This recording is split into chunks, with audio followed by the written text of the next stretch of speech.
Hey everyone, welcome to this episode of Power Moves Young Leaders Network Edition. On this episode, I chat with Mark Pedlar, a broker with RE/MAX Bluewater Realty in Grand Bend, Ontario. And RE/MAX just released its Cottage Trends report earlier in May. And so this was a great conversation to chat with Mark about what it takes to sell property in a recreational property market. He gets into some of the differences between typical primary residential homes and selling or buying a rec property. And then he talks about the demographics. What is the primary demographic driving demand? One of the findings on the RE/MAX report was that 60% of markets are seeing a bit of a shift of who is demanding these properties. It's some of the younger demographics. So Mark touches on that. He also talks about his own background. His dad was in the business, and those of you who have listened to a few episodes know that 4 of the first 5 guests of RE/MAX Power Moves YLN Edition have been multi-generational realtors. So Mark touches on some of the advantages that have come with working with family and his take on it as well. This is a great conversation. Toward the end, we talk a little bit about the Young Leaders Network and why it's beneficial and worthwhile to attend these events. I hope you enjoy this episode. From RE/MAX, this is Power Moves YLN Edition, where we go in depth with some of the best young RE/MAX agents and brokers to unpack what it takes to be a top producing real estate agent and the moves that took their careers to new heights. My name is Wade Paterson. I'm a director with RE/MAX Canada, and I'm your host for this audio experience. And on this episode, I'm joined by Mark Pedlar, broker with RE/MAX Bluewater Realty in Grand Bend, Ontario. Mark is a Platinum Award-winning agent and recipient of the RE/MAX Hall of Fame Career Award. His father, Doug, introduced Mark to real estate at a young age. And after Mark graduated from the University of Windsor in 2010, he joined his dad in the family business of selling real estate in one of Ontario's cottage markets along the Lake Huron shoreline.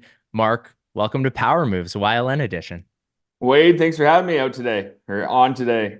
Yeah, I'm excited to have you on the podcast. This is going to be a fun conversation. We're going to talk a lot about recreational property and what to be mindful of when selling in those markets. But before we get to that, I was delving through your LinkedIn and I couldn't help but notice that prior to real estate, you had about 6 years in the restaurant industry. So I'm curious, with your dad in the business, were you always thinking about real estate, or with that many years in restaurant, were you thinking of maybe going a different career path? How did you end up here? Well, real estate has always been pretty awesome and special to me, especially with my dad in real estate. So as a young guy, 10, 11, 12, I was in the office on Saturdays and we'd be answering phone calls and doing the outside board and updating the listings on the outside board and changing the reader board behind me there. It's still standing today. I still get to change it, even though I'm much older now. But no, I've always kind of been in the office and loved real estate and love watching dad help people with real estate. And actually one of my best friends when I got to high school, his dad was a realtor too. So we became friends and his dad was a realtor, my dad was a realtor, and we both decided that we were going to become realtors. So, and here we are today. I'm a realtor, he's a realtor, and life was good. So this is a major theme of Power Moves YLN Edition so far, and that is you are episode number 5 of this new series, and 4 of the first 5 interviewees have all come from kind of multi-generational families. So their parents were in the business, in some cases grandparents, in some cases great-grandparents in the business.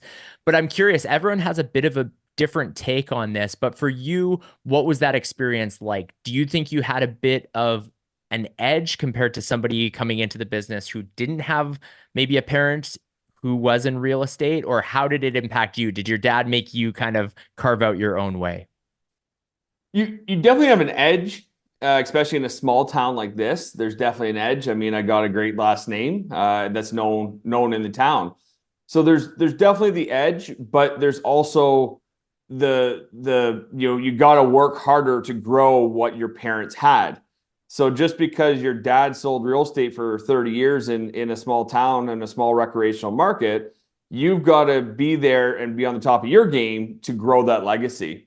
And so, you come in with a running head start over maybe an agent who doesn't have the background. you come in with a spear of, or someone who knows what they're doing to mentor you, more than maybe someone who doesn't have the head start. But if you don't take full advantage of that and put 110% into it, that small advantage or that advantage you have at the start is lost, and you're going to be catching up to them. So it's a jumping stone, but it's not everything. One of the things I mentioned in the bio is that you studied at the University of Windsor, marketing you studied. So I'm curious, from that education background, was there anything that you took that you've now implemented in your real estate career? So I've always loved stats, and I love doing the stats, and so I've kind of taken on that role. With the small market, we don't get the stats done by the board for us, so we got to take all the sales and do the stats and do the numbers, and I like being able to tell clients that, hey, the market's up this much or down this much, or days on market is relative in this degree. So the one thing I've really taken away from university is that sense of numbers and yeah, sense of numbers and stats and data analytics. Marketing, yeah, I mean, I do the marketing, but honestly, Garrett does a lot of the marketing. He does a lot of the social media stuff and the Facebook stuff. So it's great having the team that I can kind of focus on where my strengths are, and Garrett can focus on his strengths. So. Since you mentioned Garrett there, so that's your brother Garrett, who's also in the business. So thinking of working with family, this is a question I asked on the previous episode. What's the best thing and what's the biggest challenge of working with family in the business? The best thing is that if you have a great relationship with your brother and your dad, which fortunately we do, if you have a great relationship, it's the best thing ever. You have someone who has your back 100% all the time. If you take a weekend off, they're there. It's not like, oh, well, I got to give you, this commission for showing this client, or I got to, even up this way. It's just everyone is working. And the way we do it is it's one big team, and everyone works and everyone has fun. The biggest drawback, honestly, there really isn't with us. Like, there's really nothing that I can say. The biggest drawback is unfortunately, the same person might know all three of us, so we're fighting for that listing, right? I mean, and that's minor peas at the end of the day. Yeah, well said. No, so many. Well, it's good to see that you have that dynamic. I imagine, not every family has it working as seamlessly as you do, but that's awesome. Mark, I want to transition a little bit and talk about recreational properties, which will probably be the major theme of this conversation. And I want you to tell me about the market in Grand Bend. I've never been, but when I Googled it, one of the first things that came up was Grand Bend is a beach town known for its blue waters and party vibes. Is that accurate? That is accurate. So Grand Bend is kind of like the mini Jersey Shore of Ontario. And maybe that's a little bigger than what it is, but it's a beach town that's been around for forever. A lot of cottages, well known for London area, coming up to Cottage area. We used to have a lot of Americans come up from Detroit. And it's been the last 10, 15 years that Toronto has found us and they've come down. So what we have is we got, the main street with all those beach town shops and beach town feel. And then, there's probably, the town residents, I think it's 1,000 people. There's about 7,500 people in the community of Lambton Shores. But we can swell though, I think it's 30,000, 40,000 for like July 1st long weekend. We got great fireworks, and so it's fun being part of that beach vibe community. It's a little quiet for 4 months of the year, but for the other, for 6 months of the year, it's really fun, really, really vibrant.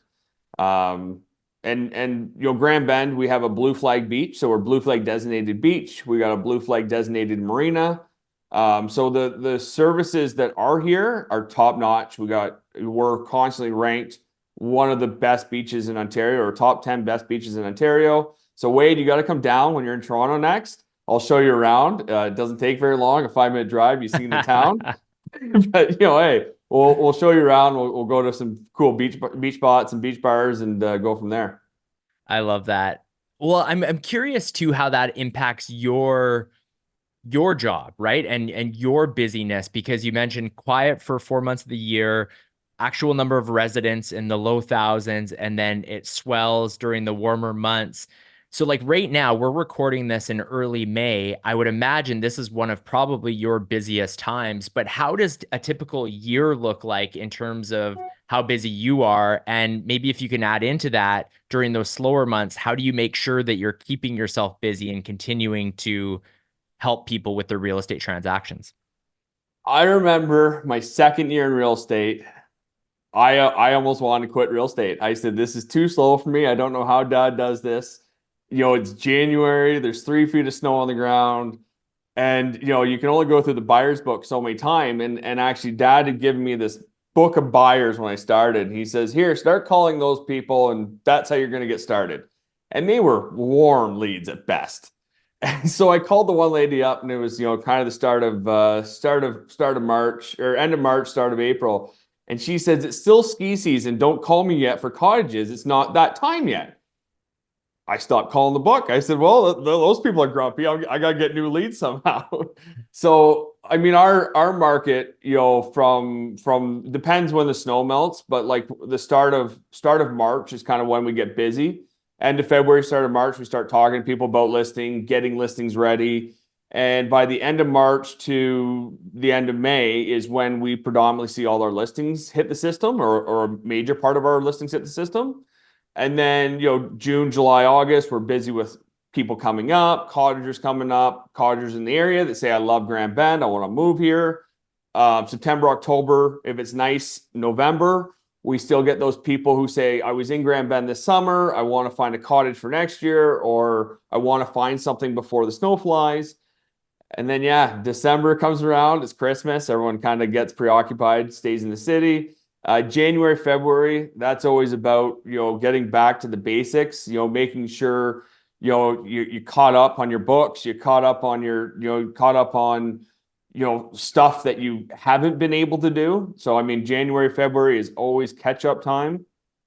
Kind of go through the filing cabinet, make sure you got all your maps done, make sure you've got your marketing in place for that year. Make sure you got your goals set, your plan set, and then before you know it, the phone starts, before you know it, the phone starts ringing again. And I mean, in Grand Bend, it's kind of funny. We can go from, hey, we went skiing at the end of February because nothing was happening, to we did 4 deals at the start of March, right? Like, it's as soon as the weather changes, our phones pick up and we run for 8 months. So it's a lot different, because I know, like, the guy, like the agents I talk to when we're out at these YLN events, and they're like, oh yeah, we're busy in January, February, because that's when city markets sometimes are busy. After Christmas, people start looking, and I'm like, yeah, good. I still have another 4 months to go. Super interesting. What considerations, or I guess, how does buying a recreational property differ from purchasing a primary residence? Like, there's some obvious things, but kind of just, even if there's somebody who's listening who's on the buyer side, or potentially helping buyers, but like, what are some of those differences to be mindful of? So the major difference, and I talk about this a lot with clients, is a home in the city is a need. You need a home. A cottage and recreational property is a want. You want a cottage. So, I mean, you can be typically, the buyers you find are maybe a little bit more picky. They want certain things, or they want certain those, because it's not, well, I need a house because I sold my house and, 4 beds in this neighborhood will do. It's, well, I want 4 beds in this neighborhood close to the beach and updated with deck space and this, right? So there's a little bit more challenges to find everything you want. The flip side of that, though, is when you only have a limited number of cottages and they're not developing, Grand Bend like they are the city. Like, we have a few new developments, but typically people want the more grown in subdivisions so that you're closer to the beach. You got the nature, you got the mature trees. So trying to find everything. So it is a little bit of that game, is if you can find 70% of what you're looking for, that's a good list. You found a lot, and you can add the last 30%. So it's finding the buyers that are willing to kind of say, yep, it's a want, I get it, but this is what I'm going to be able to get. and make it my own, versus the buyers who are, I want everything and I want it at this price point because it's a want and I need this cottage from the dreams, right? And for sellers, it's a lot of its location, right? How close are you to the beach? How close are you to the main street? How close are you to the attractions? So, and another huge thing, and I'm sure you were going to bring this up in a question, so I might answer this in advance, is the investment side of things. So recreational properties, a lot of buyers look at it as a rental income or an investment cottage, because not everyone, unfortunately, can spend 12 weeks of summer, 10 weeks of summer at the cottage, right? There's a few weeks that they say, hey, yeah, I want to be able to rent it out. Well, with all these short-term rental regulations coming into play, as a buyer's agent, you want to make sure you definitely know what short-term regulations are there, because that affects things. Like Grand Bend, we have very limited short-term rental restrictions, which is awesome. Hasn't affected our market. But if you go 5 miles up the street into what's known as Bluewater, which is just another municipality nearby, they have more restrictive STR bylaws. So like if you're buying a cottage there, you want to know how many cottages or rentals on the street, because you can only have a certain amount of percentage of cottages rentals, and you need to have this, and you need to have that. So as a buyer's agent, and that's where that's where it gets tough, and you want to be, on top of the recreational market, is knowing the recreational rules that affect ownership and the use of the cottages. Do you anticipate a lot more legislation changes will be coming? I know for our province in British Columbia, the last couple of years, there's been a lot of changes with that regard, really targeting some of those short-term rentals. Do you anticipate there will be more restrictions, or do you think in Grand Bend, given the nature of the community, that that's kind of the purpose of it, hopefully you're going to be isolated from those? I think we'll be fairly isolated. I do know, or I've heard, or there's always chat about the government mandating, limited short-term rentals in the province, right? But even like that foreign buyers tax that just came in, Grand Bend was exempt because we're such a small little area. So we're a non-census, whatever it's called. We're a non-census populated area, right? So it's small town. So I mean, when they're looking at, when you look at it from a big standpoint and a governmental standpoint and short-term rentals, I think they're meaning more the cities, because that's where residential housing is lacking, versus out here, this has always been cottage country. This has always been, a place to go to the cottage. And on the flip side of that, if you were to actually mandate no short-term rentals, well, that takes away the people who can't afford a cottage, the ability to come, make those family memories at a cottage just for renting it 1 week. So there's like the flip side to that story too, is the cottage ownership is one aspect of it, but the cottage rental and those memories made is what makes Grand Bend special to a lot of people. Remax recently released its Cottage Trends report. I know Grand Bend was featured in that. And one of the big highlights or findings from it was that there was this note across the country that there's been a demographic shift in the market, with young couples driving activity in 60% of markets across the country. Is that what you're finding in Grand Bend? I better get my notes out to see what I said for that report. But I mean, we're predominantly, like a mid generational, like a mid-age buyer is what you're seeing here. Somewhere in their 40 to 60s, looking at a cottage. I shouldn't say mid, because I'm technically almost in that range. But I mean, it's like the 40, like yeah, I mean, that age range of buyers are buying cottages. Either they have young kids, they can enjoy the cottage with them, or they're starting to have grandkids and planning for the future, that they can, be able to have grandkids there, like up once, so that's kind of where we're seeing. So it is still a young buyer who's buying, but it's not, the 20, 30-year-olds that are leading the way. The 30 to 40-year-olds that we see buying are buying it as an investment property, right? They're looking at down the road, we can buy it now, we can rent it out, and this will be our cottage for the future. So it is a younger buyer than it has been in before, but it's not, yeah.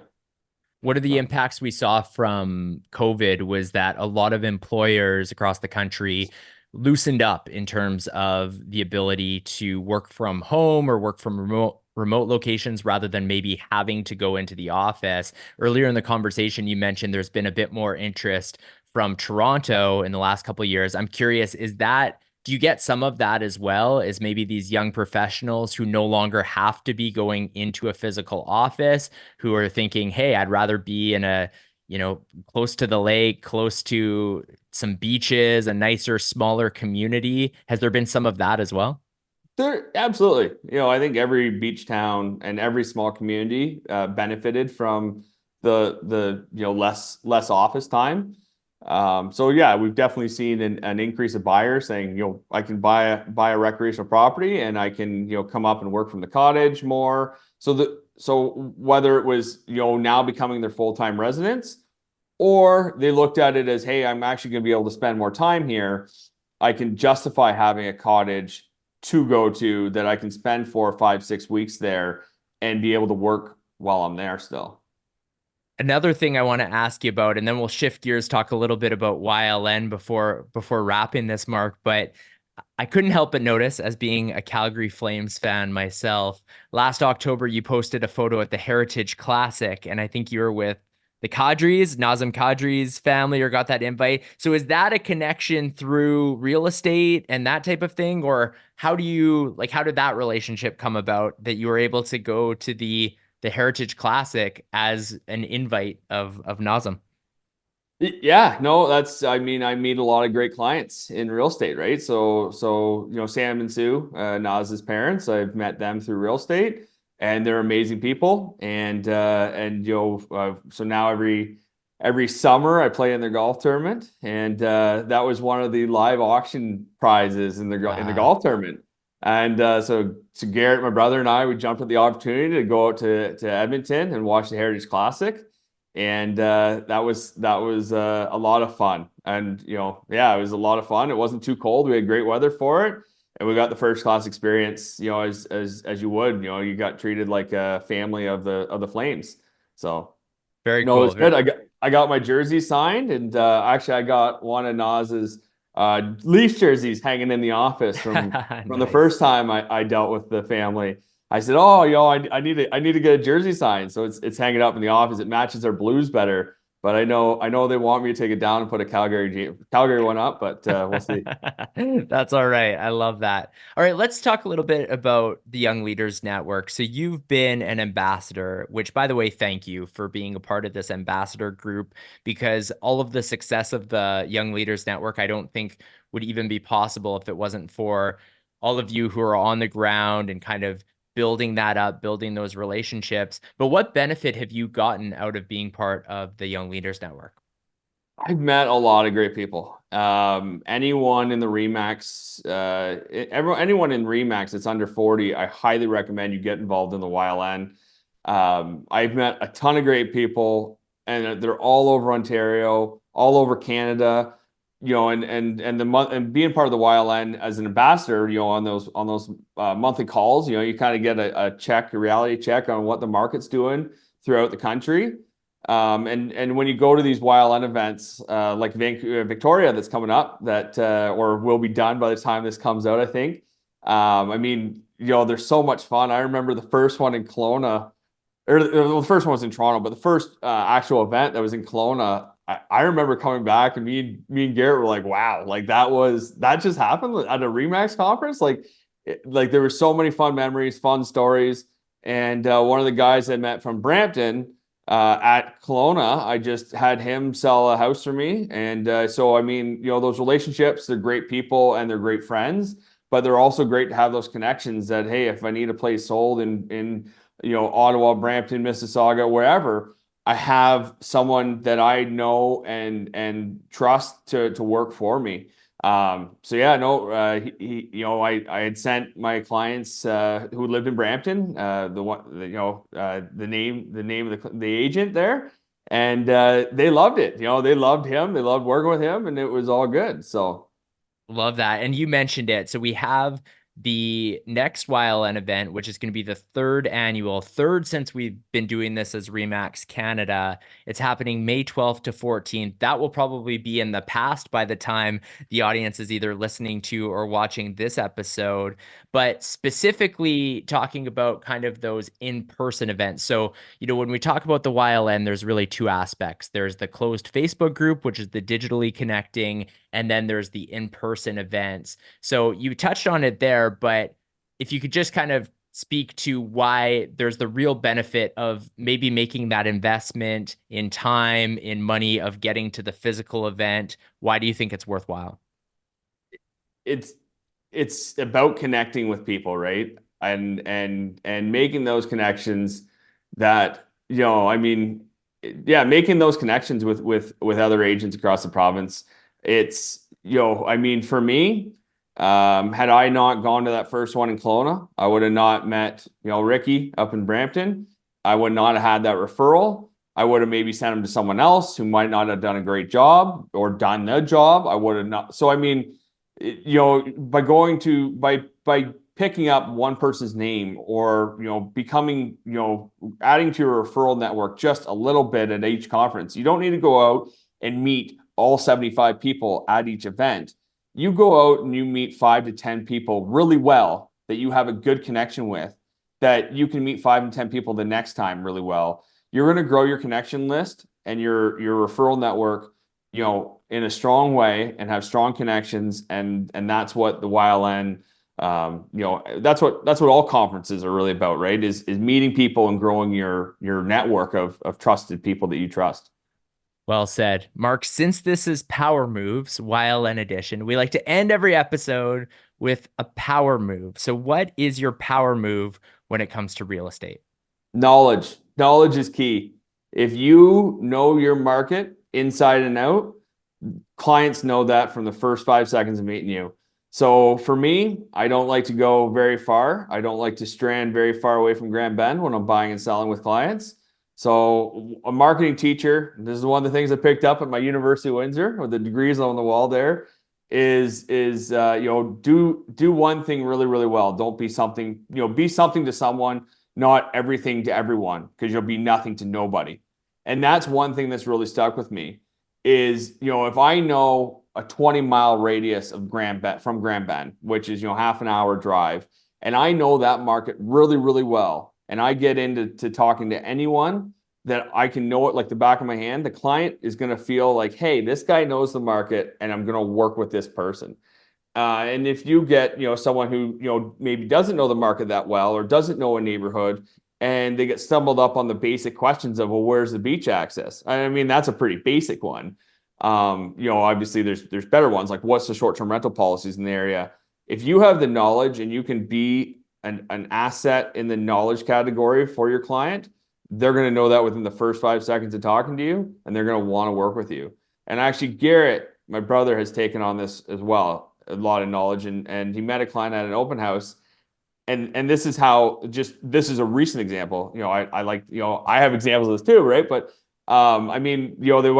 they saw 4 agents that day, went back to Garrett's open house and says, you have the knowledge of the area. We want to work with you when we buy our house. So, knowledge is key, especially in these recreational marketplaces. I love that tip to end on. Mark, thank you so much for joining me on this episode of Power Moves YLN Edition. Wade, thanks for having me. It's a blast to come out and chat with you about this.